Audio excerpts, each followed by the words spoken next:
Welcome, everyone, to our next episode of Coffee with Sales Engineers. Daniel, you got your coffee? Yeah, my coffee. You're drinking it. I know it's in the afternoon, man. So I'm very excited to be talking to Daniel today. One of the reasons for that is when people ask me what are some odd paths that people have taken into sales engineering. On the extreme, I often talk about Daniel in my mind when I'm saying even teachers can become sales engineers. So today we get to hear from an ex-math teacher to talk about his journey into sales engineering. So Daniel, welcome to the show. Why don't you give us a quick introduction to the audience and then we'll dive into our questions. Daniel Vega here, solution engineer for 2.5 years. I was a former developer for about 1.5 years, but before that, for about 7 years, I was a public high school math and computer science teacher in Austin, Texas. We're teaching math to high school kids. I'm assuming at some point you were like, this isn't the profession for me. One day I'm going to grow up to be a sales engineer. That's how it happened? My wife was in tech. She is on the post-sale side. She is a project manager at a tech company in Austin. And so when I was teaching, I always had a window into that world, and I would compare it to education. It looked different. I'll say it looked nicer. I love teaching. I miss teaching a lot, but it looked definitely nicer in the tech world. And so I always knew, because Austin is an expensive city for the life that I wanted to have with my family, that it was always in the back of my mind of a route to take. And then the last 3 years that I taught, I also taught computer science. So for 7 years, I taught math. The last 3 years at the school I was at, they needed me to also teach AP computer science. And so that's when I was like, okay, this will be my dipping my toe into the waters of being a developer. And then in 2020, I finally transitioned out of education. I did a full stack boot camp that summer. It happened to be the summer of COVID, but did that. And I was a developer for about 1.5 years. And it was fine. This whole time, didn't know SE was a thing. Had no idea. And when I was a developer, I liked a lot of the freedom of it, but I missed the human connection. At least in my roles, I'm not sure if every role is like this. In my roles, it was very much check your Jira tickets and then go off and go into your little cave and do your Git pulls and your Git pushes. You just exist and you don't really communicate and talk with anyone. And then I had a friend who is an SE, and he wanted to run a demo by me. When he did, I was like, oh, this is pretty cool. This is a lot like teaching. It combined what I liked about the tech world, and I liked that, with a lot of what I thought I missed from being a teacher. The audience, I liked teaching and learning about my students and learning what they don't know and that. And so that's how I fell into this role. That's pretty amazing. So much to unpack there. One thing you mentioned, that as a developer, you figure out what you're going to build and you go, and less human interaction there. Whereas I'm sure as a high school teacher, there's plenty of human interaction, some good or bad, but I can see that as being a big contrast. I can see the parallels. As an SE, you're always presenting. Either you're presenting internally, you're presenting externally. And I love that aspect of you're also always educating. This is where the consulting aspect of our role comes in, where you're putting things in layman terms and making sure that the audience that you're presenting to is understanding what you're saying, not just hearing what you're saying. But let me actually go back to a couple of points. One, how did you become computer science teacher when you were math teacher? Did they ask you, hey, you're doing a great job teaching math. Are you a computer geek? You love computer science? You want to teach our kids computer science? How does that transition happen? So I switched schools, and the school just happened to need a computer science teacher as well as a math teacher. And so they asked me, I knew the department chair, and she asked if I could.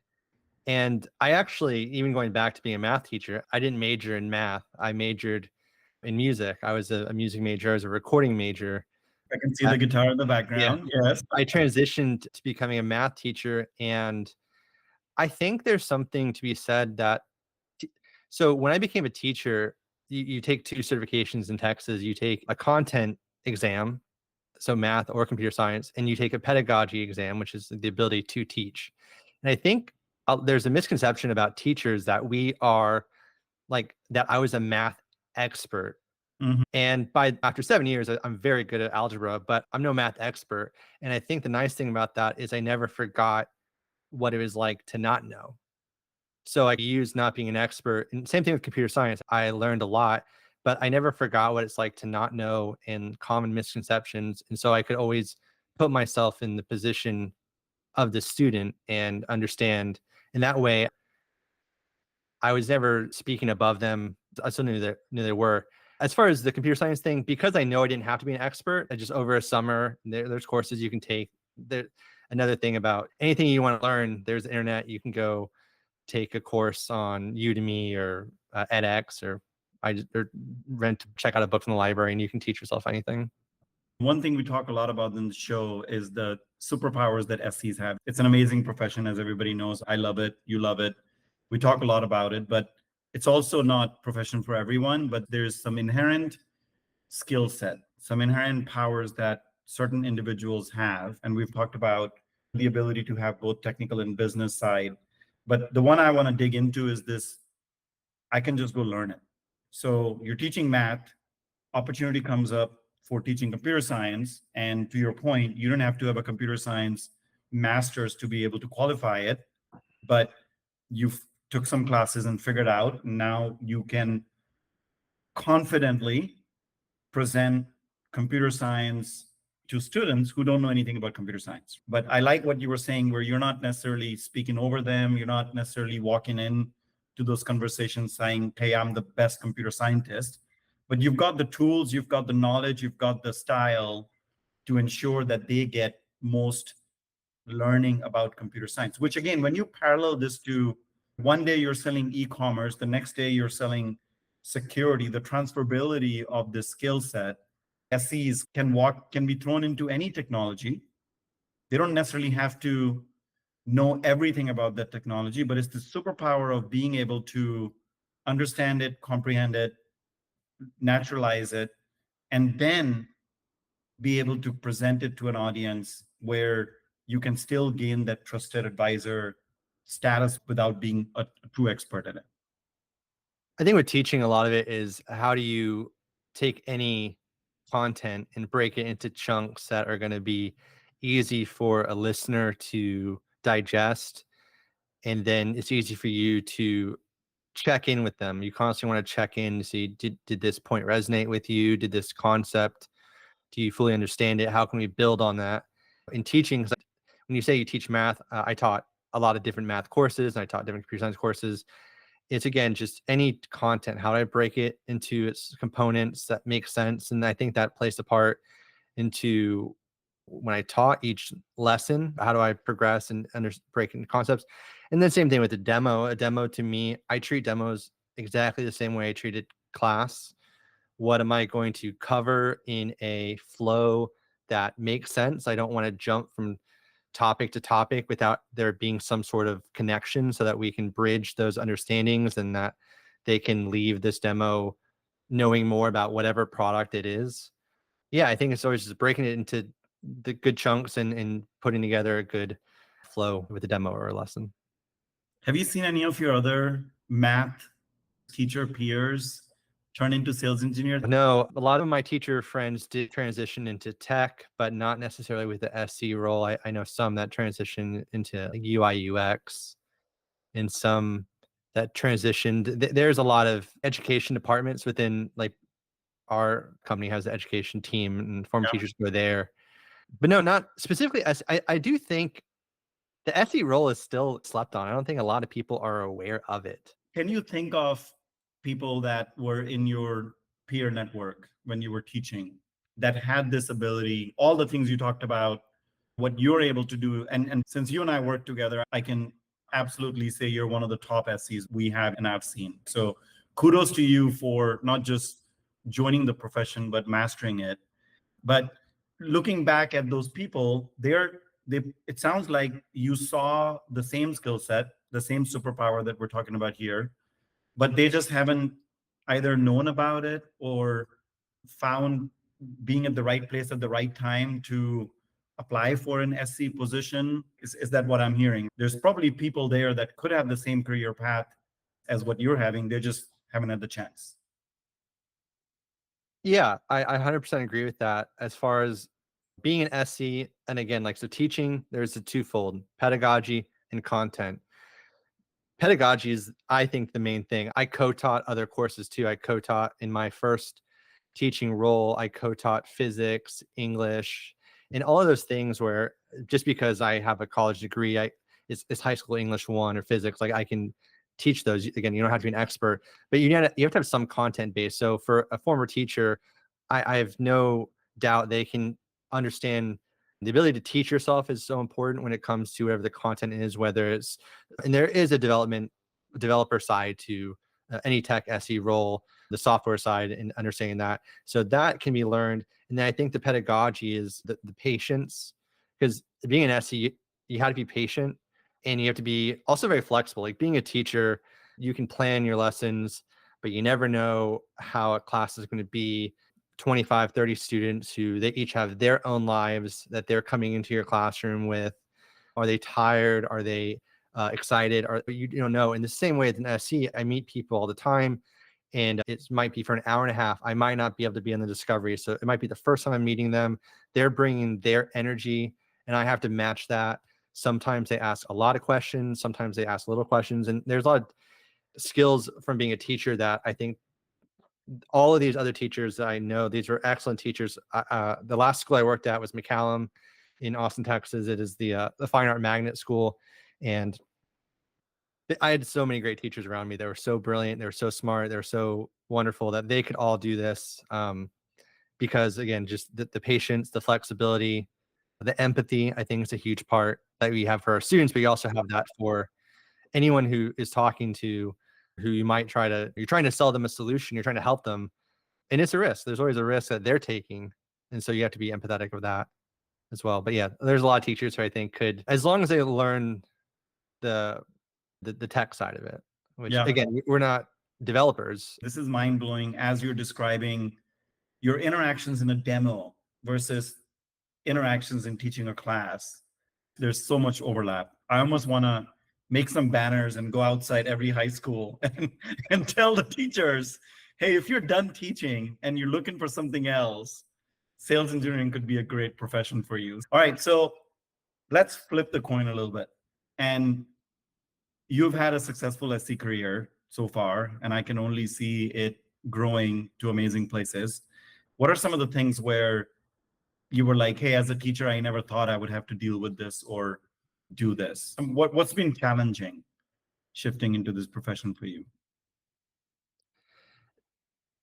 Some of the challenges, there is a little bit less control in a way. When I taught, for the most part, no one else was in my classroom.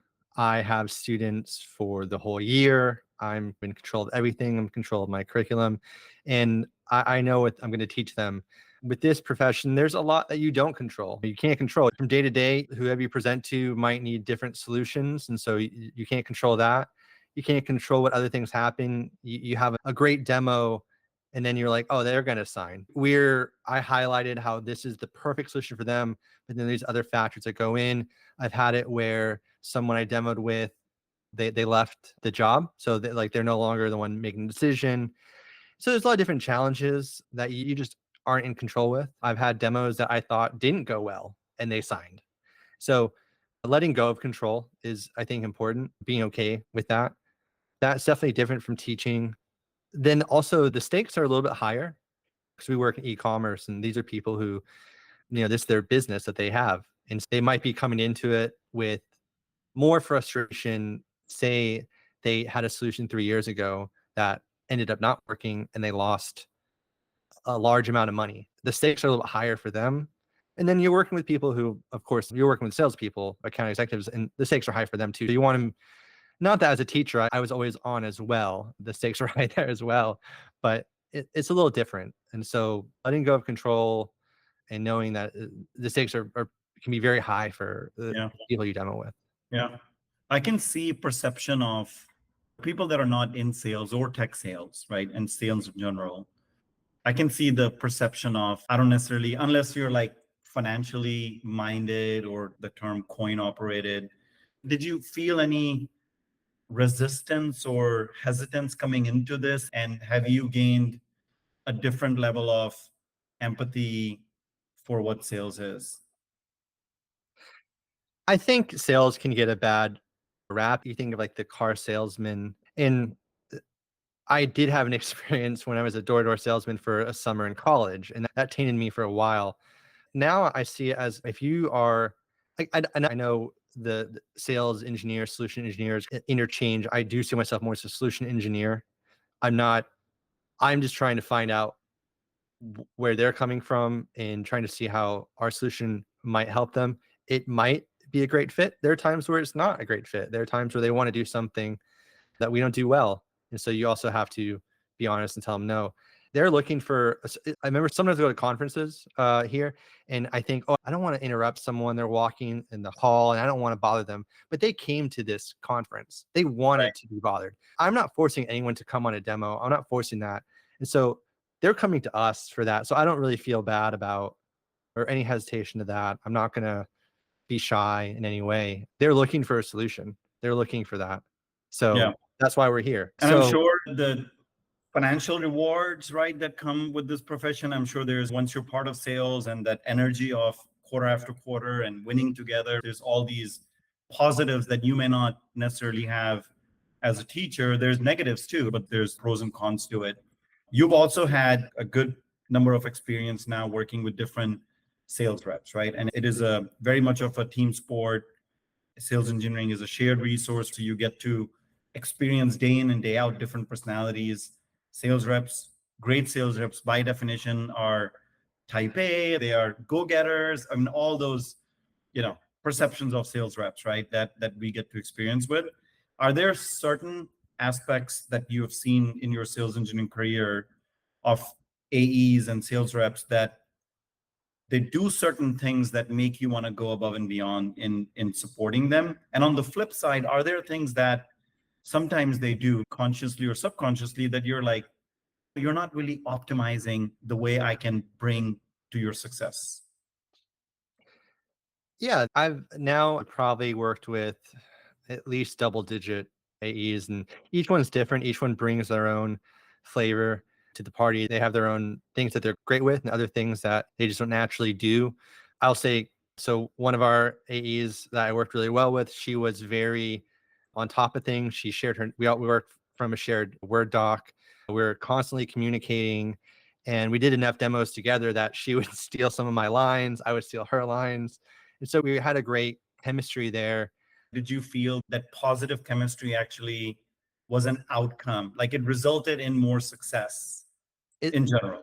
it's always hard to say what causes a deal to win, but I think our personalities meshed really well together. She was a go-getter. She was definitely type A, great notes. She was in constant communication with the prospect, constant communication with me. I was very clear with what she wanted from me. If she needed me to do this extra thing, she would just ask me, and of course I would do it. She never, constant communication, I think worked really well. So she passed the rock when needed, and I'd pass it right back. And then there's other AEs who are very successful and they're great at what they do, but they don't bring me in as much. And I have a demo that gets put on my calendar. I understand they themselves have their own schedules and they might be crazy hectic at work. And so this is the only time they can make it happen. I totally understand that. So if I have to do a demo and I've had little prep time and the notes I've been given aren't great, I just let them know, okay, my demo might not be as great. And that's okay. I understand. I'm fine totally asking questions on the call and I can do a demo on the spot. Mind. That's at the end of the day, it's like their deal. I feel that way. And I'm here to help as much as possible. If you want to bring me in, then I'm all in. And if you want to take it on your own, sometimes they close deals without me. I'll do a demo and months later it closes and I forget about it, but they're keeping it going.